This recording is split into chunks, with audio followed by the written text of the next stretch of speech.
The Department of Uniform Magical Practices is proud to announce our continued support and oversight of the 39th Annual Elemental and Energetic Games, hosted this year by the Dahlia Academy for Magical Novices.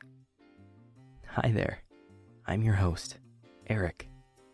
From everyone here at the department, I'd like to take this opportunity to thank you for your interest in being a volunteer for this historic event. It's through the continued altruism of incredible individuals such as yourself and the phenomenal support of our many donors that we can continue to bring these fantastic community-building events to life year after year. Go on, give yourselves a round of applause. Whoa, careful there. Be sure to save some of that energy for the games. It's gonna be a busy schedule, but more than that, it'll be a lot of fun. As a member of our volunteer assistant group, there's a lot to know. This video will serve as a brief introduction to what being a part of the volunteer effort for the games will entail. But let's start with a little introduction. What are the Elemental and Energetic Games? To properly answer that question, we'll need to go back a few years. 39 of them, in fact. The year was 1983, and a small student-run club on campus at the Dahlia Academy for Magical Novices formed a plan. Their club, named the Dahlia Elemental and Energetic Society, was actually originally an offshoot of a study group program at the Academy, the New University Tutoring Society. But soon after its inception, the Elemental and Energetic group became an independent club in their own right, made up of students interested in pursuing higher education in those two fields, with support from faculty who taught in those same programs.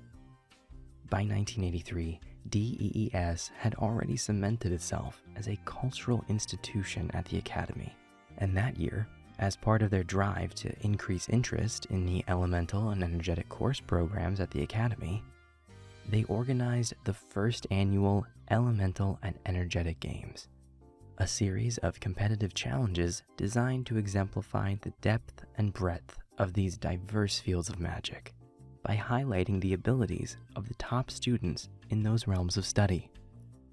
That first year had only a handful of competitions, only about 24 participants, and only the Dahlia Academy was represented. But from these humble beginnings, an incredible legacy was born. Over the last 39 years, the games have expanded to include participants from dozens of major magical academies and universities across the country, all vying for coveted titles and medals. While it remains a student-driven effort, and participants are required to be actively pursuing a field of study at an accredited magical academy, the range of competitions has drastically grown to encompass multiple levels of abilities and styles of magic usage. While all abilities used in the games must be a form of elemental or energetic magic, there are now categories for freelancers using those abilities, non-E&E specialized empowered users, each of the contra-elemental specialties, individualized competitions, academy team competitions, cross-specialized competitions, inter-elemental challenges, and much more. I know that sounds like a lot, but don't worry. As a volunteer, there's no need for you to study up on each of the different competitions. But if any of them do sound of interest to you, we happily invite you to learn more at the Elemental and Energetic Games website, or by reaching out to the Elemental and Energetic group at your local academy. For those of you who will be only volunteering for the main Elemental and Energetic Games event taking place at the Dahlia Academy for Magical Novices in a few months' time, feel free to end the video here. As we get closer to the event, your event coordinator will contact you with further details about what specific role you'll be performing at the games, and will provide you with links to specific instructional videos for the tasks you'll be required for.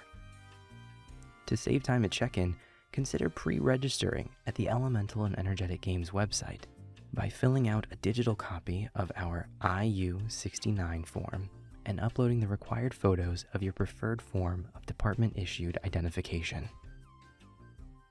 If you're a volunteer for the qualifiers taking place at your local academy, either solely or in addition to the main event itself, stay tuned. We'll be going into a little more detail about the qualifier process, what to expect, and what may be required of you.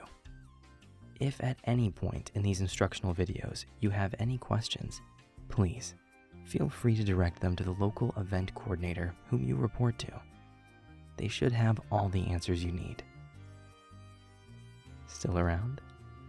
I guess that means you're a local volunteer. So let's go into a few more of the specifics surrounding the local qualifiers. The elemental and energetic games are composed of individual competitions, which participants from any accredited magical academy can compete in, as well as academy team competitions, where groups of students representing particular magical academies vie to bring home the title for their academy. For those team competitions, each academy can send only one team per challenge, except in a few circumstances that will be touched on in a later, more detailed video. In the case of individualized competitions, each academy can send only a limited number of representatives for each challenge. Given those restrictions, each academy traditionally chooses its representatives through a series of qualifier events in the months leading up to the games. These qualifiers are generally administered by the academy-sanctioned sporting committee, but this may vary by location. Your event coordinator will have more details regarding which particular qualifiers you are needed for. But in general, the qualifier events are set up much like the games themselves, just spread out over a longer period of time and at a much smaller scale.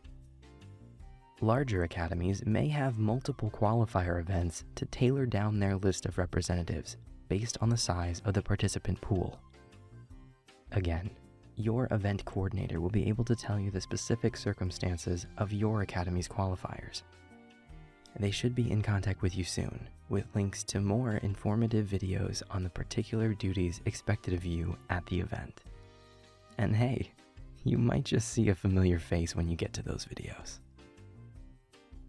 On behalf of the Department of Uniform Magical Practices, I'd like to take one last opportunity to thank you again for your interest in volunteering for the Elemental and Energetic Games, at whatever level you're assisting.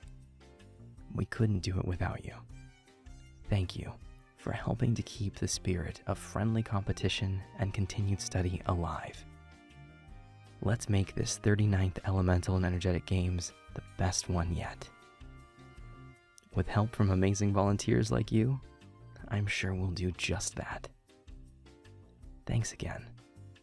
And as always, keep it covert.